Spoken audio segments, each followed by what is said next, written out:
How to recover Zangi account. The first things first is use up any preferred web browser that you want to use, but on this video I'm going to be using Google Chrome.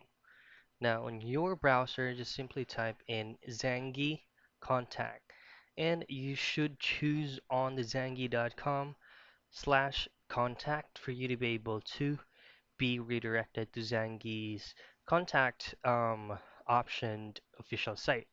Now from here, you'll be able to see this dashboard that says get in touch with us. All you have to do is just to input your name, the company name, if that is actually optional, the email address associated with the Zangi account that you need on retrieving, and then the message, if there is one, for you to be able to have a specific explanation on why your account was blocked or something bad happened.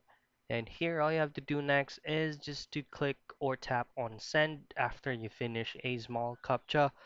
Then you should be able to wait for the Zangi contact customer support to get back to you if your issue was resolved.